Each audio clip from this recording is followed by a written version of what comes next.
Hello, trumpet players. This is video number 2 in our Comeback Trumpet Players Guide series. We're going to talk in this video about practicing with a purpose.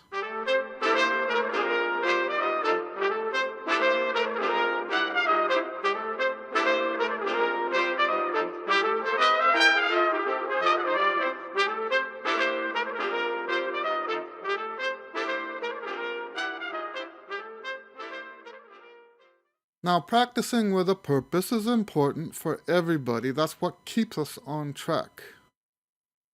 We need to have a purpose. We need to know what that purpose is so that in the little life turns of events, we know which fork to take in the road. You go with the fork that is consistent with your purpose. Not everybody is going to be a professional player, and we're going to talk about that. But yes, this is important for everybody, but it's especially important for the comeback players.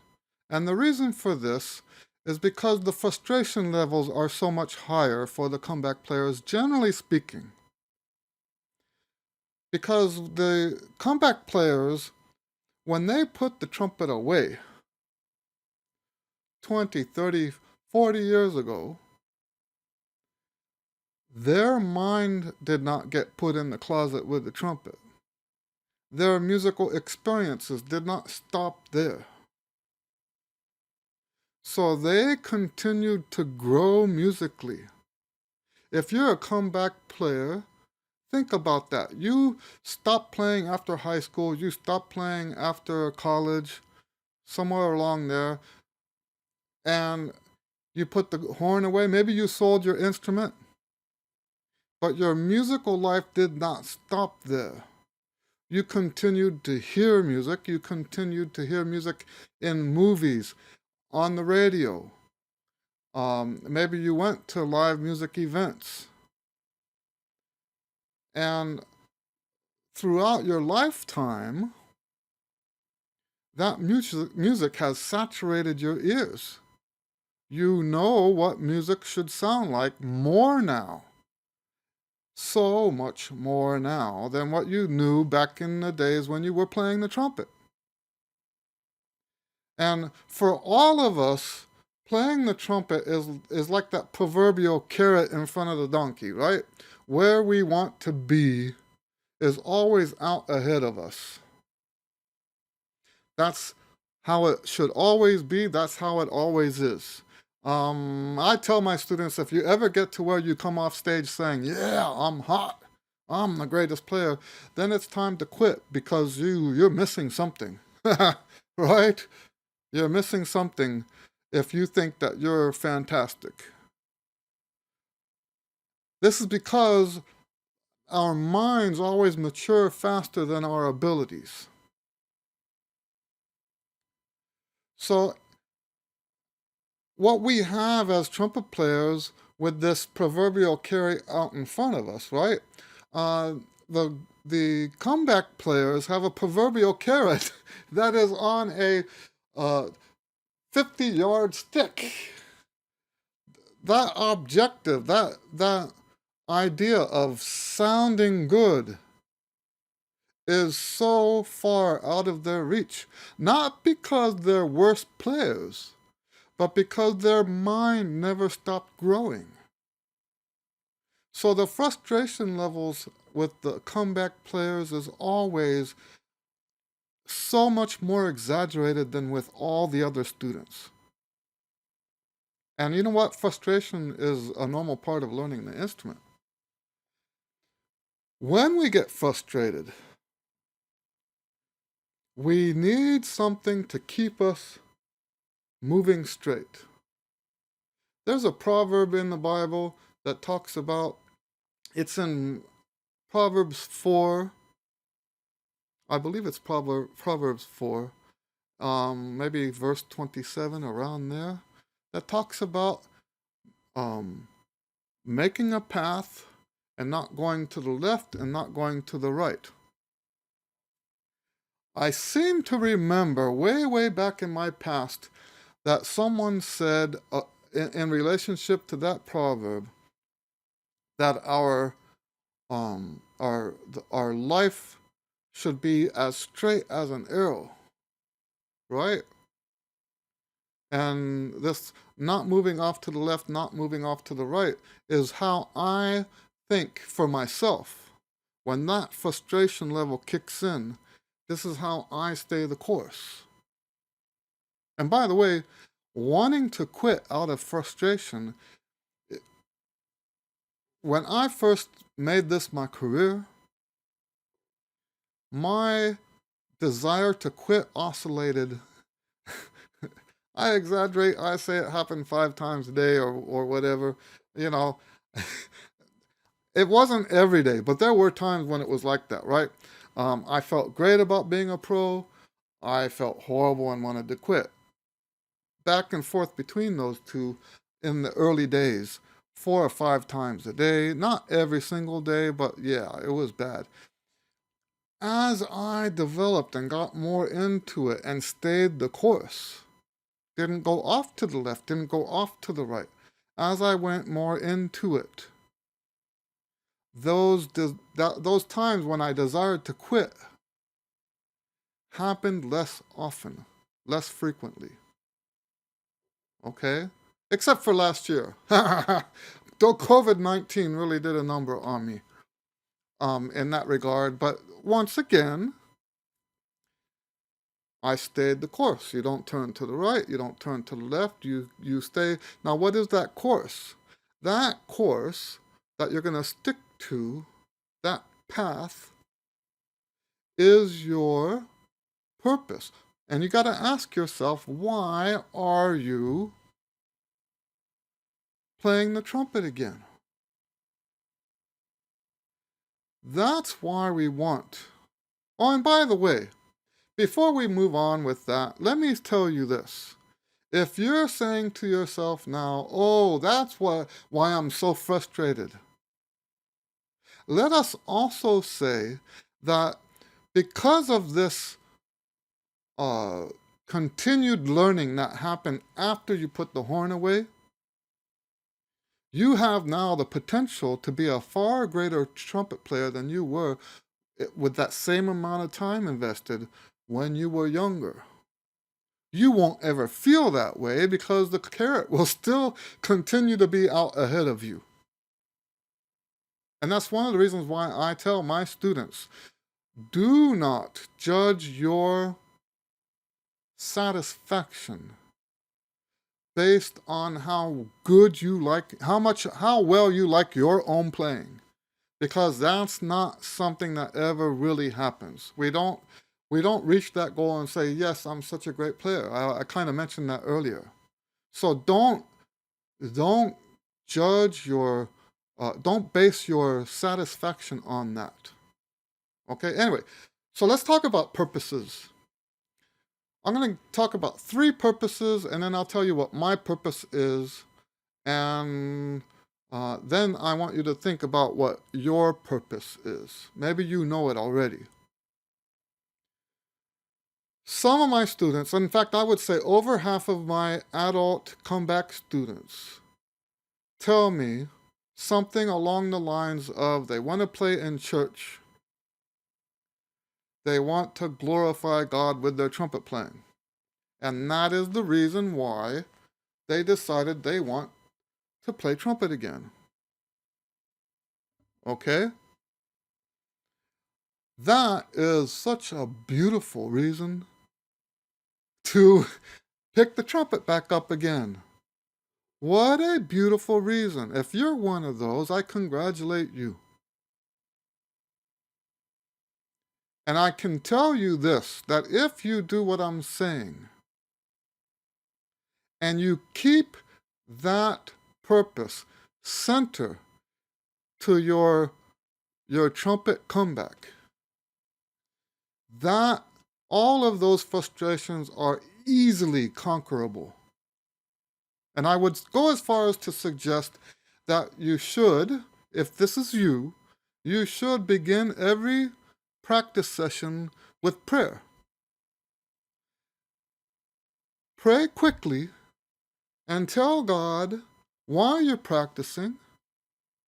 If you want to think of it this way, tell God that this practice time right now is uh, I want to say sacrifice. I can't stand that word in this context, but the other word is escaping me right now. This is a sacrifice I'm offering up. This time that I'm spending now is a sacrifice I'm offering up to you, speaking to God. This is going to be your prayer. Because think about it. If you're not focusing the practice time on God, how do you expect the performance time to be focused on God? It doesn't work like that. The old saying, you are what you eat. Your performance cannot be what the practice is. I mean, it cannot be what the practice is not, right? They are the same. You want to be successful, right? Sorry about that. My phone is ringing. You want to be successful at honoring God and glorifying God in your music. Honor and glorify God in your practice time. And one of the things that this affects is what you should be practicing. Should you be practicing stuff that will impress people, make people, um, uh, you know, impressed with how great of a trumpet player you are? Is that really consistent with your purpose? In my opinion, the stuff you should be practicing, if that is your purpose, should be stuff that prepares you both musically, both physically, both also spiritually for that time that you spend worshiping at church. So that is my recommendation to you. Now, the reason we're talking about this purpose stuff is because when it gets frustrating, you need that to keep you on that right path. And also along those same terms, along those same that same argument, the same idea, there are times, and this is true for all of these different purposes, right? There are times when what you're doing, whether it be at home or with an ensemble, let's say you joined an ensemble to keep your chops up or whatever, and there's nothing wrong with a church musician playing in a community orchestra. But if that community orchestra is making demands of you that take you away from your purpose, then it's time to get out of that orchestra. It doesn't have to be an orchestra, could be a band, could be a brass quintet. The idea is to stick with your purpose. If you get too far sidetracked from your purpose, it's going to cause problems down the road. Now, let's look at the second category of musicians, trumpet player, comeback trumpet players that I've worked with. The second one, and this is no less noble, by the way. The second category of comeback trumpet players is the ones that want to have fun playing their trumpet. Why would I say that having fun on the trumpet is no less noble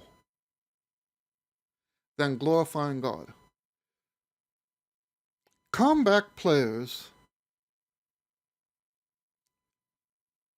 typically put the instrument away so they could make a living. They supported their families. They did the responsible adult thing for all those years. And now when the kids are off and it's close to retirement days, they want to do something to enjoy the fruits of their labor. They're playing the trumpet as a way to bring joy into their life after they did did the right thing over all those years, right? There is absolutely nothing wrong with having fun playing the trumpet if that is your purpose. If trumpet is a reward for you and you want to have pleasure in it. Remember that when things get rough. Remember that you're doing this for your own pleasure, not, sometimes things get too serious. Let me give you an example. And I'm not trying to steer you away from other teachers, okay? But sometimes when you have a comeback player studying with a teacher, the teacher can be way, way too serious. If your purpose is to have fun, maybe that teacher's not right for you. Now, don't get me wrong. I'm not talking about the teachers that make you practice your scales and stuff like that. I'm going to make you practice your scales too, even though your purpose is to have fun, because you have more fun. It's called deferred gratification. You will have more fun down the road if you practice your scales now, right? The more you can do with the trumpet, the more fun you can have. And that's an important thing. So yes, part of that fun is being serious about the horn. Same thing with ensembles, right? If you're in an ensemble that's way, way too serious to the point where there is no fun in it whatsoever anymore. Don't get me wrong, there's some wonderful ensembles that are serious. And you have to determine for yourself which ones these are. Same thing with the teacher. Is the seriousness for its own sake? That's the question you want to ask. And if it is, it's time to move on. Because the seriousness in your case is for the purpose of making you have more fun. And if it's not doing that, it's time to move on. Right? Okay. Now, one other thing. If the purpose, just like what I said about glorifying God, if your purpose for playing the trumpet is to have fun, then you should have fun in your practice time too. Maybe scales are not fun, or maybe you need to find a fun way to play the scales.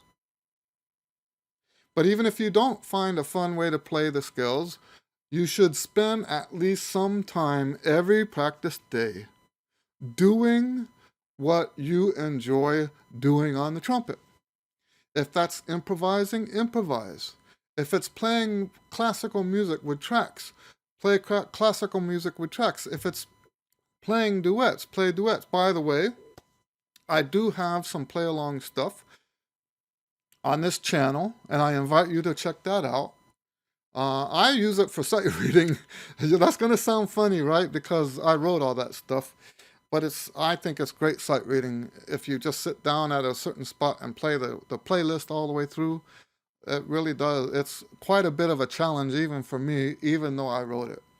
But yes, you want to do every time that you sit to practice, you want to do what you find enjoyable. You see how this purpose stuff is working. Now we're going to talk about one more purpose, and that's to, what do I call it? Better to improve your cognitive function. I have had students like this. All three of these categories I've had plenty, most of them in the first category, but these other two were pretty common too. There are people who play the trumpet in their older age because of what it does for your mind. If you're concerned, let's say you're in retirement or something, and you're concerned that because you're not working again, that your mind is not getting enough of a challenge, the trumpet is a wonderful way. There's been research on it. I'm not going to cite it here. I wrote an article a long time ago. I don't know that the article is available anymore, but it was an article specifically about, with references, about the benefits of playing trumpet to the mind as a retired age person, right? As a senior. And yes, once again, we want to use this purpose to navigate through these decisions we have to make.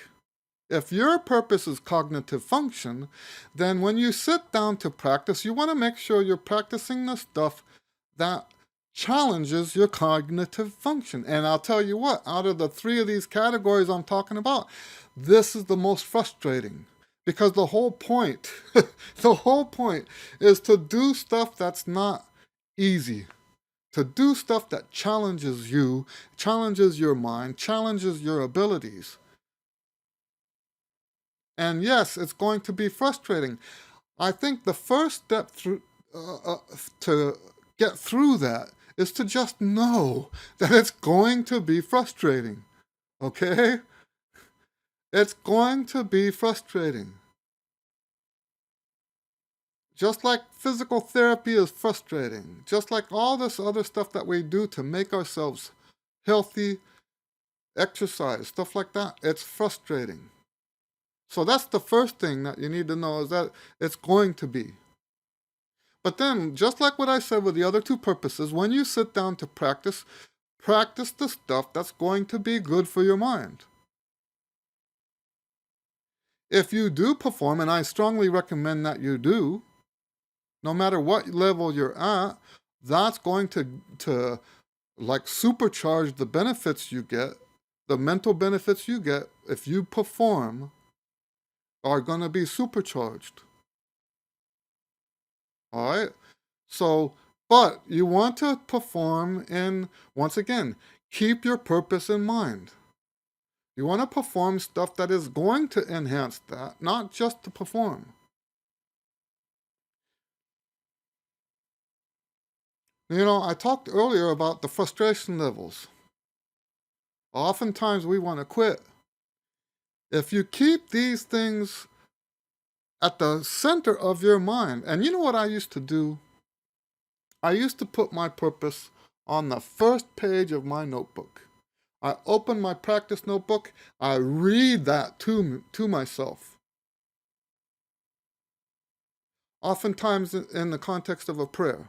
Then I turn the page and it's time to practice. Which brings me to my purpose. I wanted to share that with you. Just a little bit of time. My purpose, and you guys have probably figured this out already, is a religious Christian purpose. Maybe religious is not quite the right word, but you get what I'm saying. In 7th grade, I had a conversation with God. I was praying and he was speaking to me. If you're one of those that thinks people like that are nuts, sorry, then I guess I'm nuts. But I don't think I'm nuts. God's been speaking to me for a long, long time. In 7th grade, he told me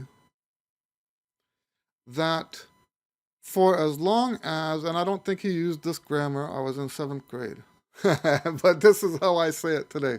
For as long as his love shines through my music, he's going to take care of all my earthly needs. And that has since then been my purpose for playing the trumpet. This is my, so we go back to that proverb that says, don't go to the left, don't go to the right. This is my straight path. This is my straight arrow. And I'm not saying everybody should have as wonderful, to me, I've been blessed with this, right? That doesn't mean that, like, for example, having fun is any less of a legitimate, valid purpose. It just happens that I've had mine for a long, long time. And it keeps me on course. It helps me decide what gigs to take and what gigs not to take. It helps me decide what I'm going to practice and what not to practice. There are a lot of things I used to practice that I no longer practice anymore. Now, with this information, it's time for you to practice, right? Think about what I'm saying. Think about the first step for you now is to figure out what is your purpose. Maybe you already know that. You may not have articulated it, but you probably already know what your purpose is. There's many different purposes. I just shared 3 and then mine. Interesting that my purpose is different from the glorify God purpose. Isn't that interesting? My purpose is to share God's love through my music. So that means I'm sharing God's love through my writing, through my teaching, through my performances. It's a very different purpose. Anyway, think about what your purpose is and then formalize that so that when times get tough, and they will get tough, when times get tough, you don't go to the left or go to the right. Okay? All right, with that said, I'm going to say God bless you. I'll see you on the next video. Thank you very much. Thank you for watching this video. I wanted to spend just a minute to let you know that there's a better, more convenient, more organized way to access all of these videos. We have literally hundreds of videos here on YouTube, and quite frankly, it's a bit of a mess. So, to make it a little bit more organized and easier for you to access what you want to access, I created a separate page, a separate area on my website. That's eddielewis.com. And if you go to eddielewis.com, click on the menu, click on videos. It will take you there. I have the videos categorized, and then within those categories, some of them, like the educational videos, you can click on it and go in there and look for the videos specifically that you're looking for. Okay? So go to eddielewis.com, EDDIELEWIS.com. Thank you very much.